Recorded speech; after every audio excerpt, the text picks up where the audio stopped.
हाय दर्शकों, ओम नमः शिवाय। शिव भगवान की शादी की सालगिरह आ रहा है। हम सबको खुशियाँ मनाना चाहिए और उसके अवसर पर हम बना रहे हैं उनके भोग का सामग्री। ये है तिल जो धो के रखा है, फ्राई करना है। ये है मखाने, इसको भी फ्राई करना है। ये है काजू, इसको भी फ्राई करना है हमने।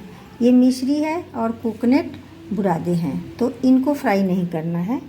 तो ये सब करके हम जब बनाते हैं फिर आपको दिखाते हैं।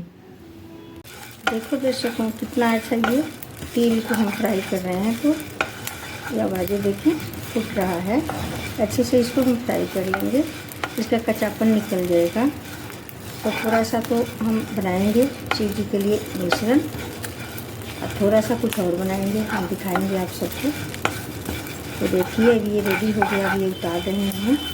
और ये मखाने भी हमने वो कर लिया है, फ्राई करके पीस लिया है। ये मखाने हैं, ये काजू भी। हमने खाली थाली लिया है ये, और ये सारे सामग्री हमने तैयार किया है। भोले बाबा के पूजा के लिए लेके जाएंगे, थाल बना रही हूँ। तो आप सब देखिए।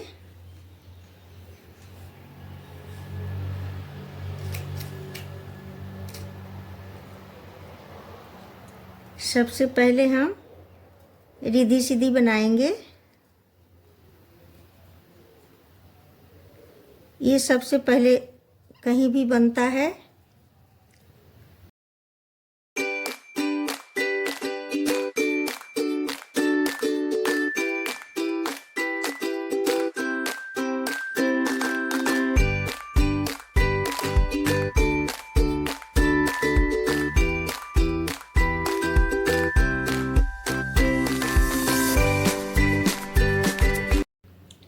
तो दर्शकों, आपने देखा कि बीच में हमने ओम बनाया और दोनों बगल में ये रिद्धि सिद्धि कहलाती हैं। ये रिद्धि सिद्धि सबसे पहले हम हर जगह बनाते हैं शुभ के काम में। तो जब भी आप पूजा करने जाएं शंकर भगवान के मंदिर में, तो पहले तो इतना सामग्री आप लेके जाएं, क्योंकि किसी को नहीं पता होता। देखो, तिल मेन चीज़ है जो हम तिल भगवान को अर्पित करते हैं। दूसरा चीज़ है कि नारियल चाहे तो आप साबुत ले जाओ, या चाहे तो बुरादे खरीद के ले जाओ। या अनार से पूजा करना बिल्कुल लक्ष्मी का प्रतीक होता है। तो आपने अनार हर भगवान को चढ़ाना है, माता के तो खास करके, क्योंकि शादी का दिन है। ये है मखाने को मैंने तोड़ के रखी हूँ। यदि आपको नहीं तोड़ना है तो सीधा लेके जाओ, तो मखाने भी चढ़ाओ। और ये मिश्री है, जो मिश्री बहुत भगवान को पसंद है, उनको चढ़ाया जाता है। तो ये मिश्री है। और ये है काजू वाइट। तो ये 5 चीज़ें जो है हमने वाइट कलर का लिया है। और छठा में ये है पंचामृत। 5 अलग से ही चीज़ें हो गया। इसमें है देखिए दही, दूध, घी, शक्कर और शहद। तो इसमें ये 5 मेवा कहते हैं इसको, 5 मेवा, पंचामृत कहते हैं इसको। तो ये 5 अमृत जो बनाएंगे हम, ये नहलाने के लिए भगवान को। जब भी ये दूध से लोग नहलाते हैं ना, लेकिन आप 5 अमृत बना के लेके जाओ। ये बहुत ज़रूरी होता है। ये 5 अमृत से जब नहवाओगे भगवान, माँ पार्वती बहुत खुश होंगे शादी के दिन, कि मतलब मेरे को 5 अमृत से नहवाया। तो सबसे पहले क्या करना है, कितना बच्चों को नहीं आता पूजा करने, आप लोग बुरा मत मानिएगा कि ये बता रही हैं। कितने बच्चे हैं कि उनको नहीं आता पूजा करने, तो उन सब के लिए, अब प्रदेश में जाओ तो उनको आती नहीं है पूजा करने, तो उनको मंदिर में इस तरह से बर्तन में सामग्री दिया जाता है और बोला जाता है, तो वो लोग एक एक सामग्री चढ़ाती हैं।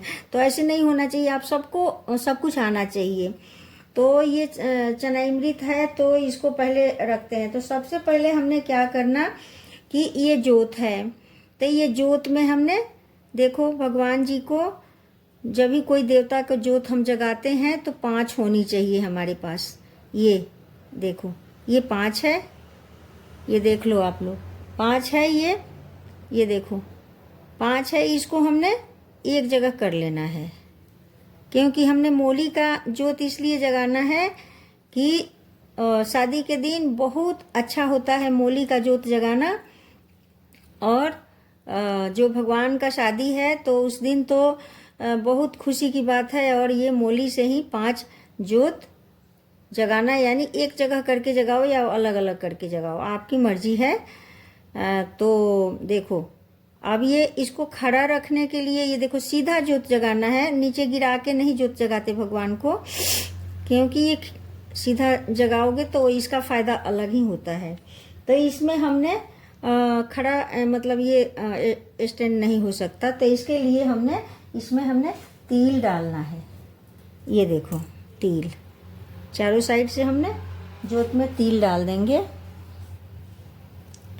ये देखो चारों साइड से ये हमने तिल डाल दिया। उसके बाद ये जहाँ ओम है ना वहाँ हम रखते हैं, यहाँ तो रखते हैं ओम के पास, लेकिन मंदिर में तो नहीं। मंदिर में तो जब हम पूजा करेंगे तो वहाँ सबसे पहले भगवान को जल ही चढ़ाना पड़ेगा। तो घर में तो जब पूजा करते हैं तो सबसे पहले हम जोत जगा देते हैं। तो पहले आप लोग ये हम बाद में ही जगाएंगे।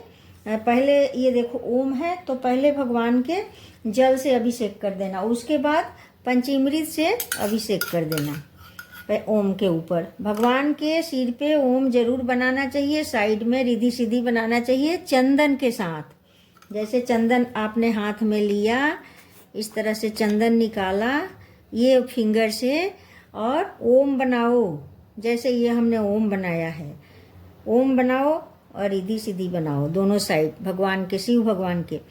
ये बनाने के बाद पहले जल से अभिषेक करके फिर ये बनाना है चंदन से, फिर चंदन लगाना है चारों साइड से भगवान को। चंदन लगाने के बाद तो फिर ये पहले पानी और गंगा जल मिक्स करके आप ले जाना, उसे अभिषेक करना। उसके बाद ये दूध से करना, ये दूध सारा उनके ऊपर, भोले बाबा के ऊपर गिरा देना। और उसके बाद लास्ट में आप फिर पानी से उनको अभिषेक कराना।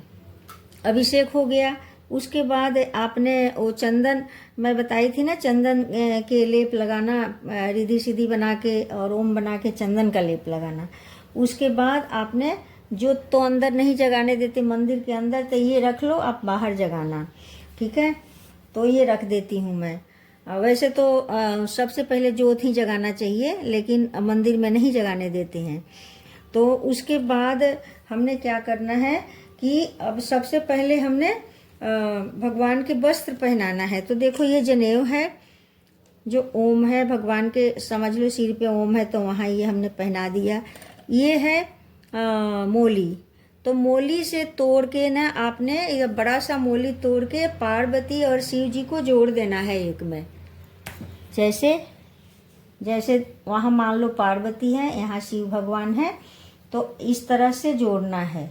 ऊपर से माता के पास से ले आके इस तरह से उनको जोड़ देना है, दोनों साथ में जोड़ देना है। उसके बाद और भी वस्त्र लेके जाते हैं हम, चुनरी वगैरह छोटे, और भोले बाबा के लिए पन्ना लेके जाते हैं, वो ऊपर से डालेंगे, चुनरी माता के ओढ़ाएंगे।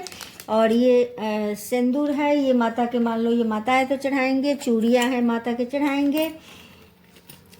और फिर ये लौंग, इलायची और सुपारी जो भी आप लेके गए हो, ये सब माता के यहाँ चढ़ जाएगा, ठीक है। उसके बाद ये तोड़ के फिर गणेश भगवान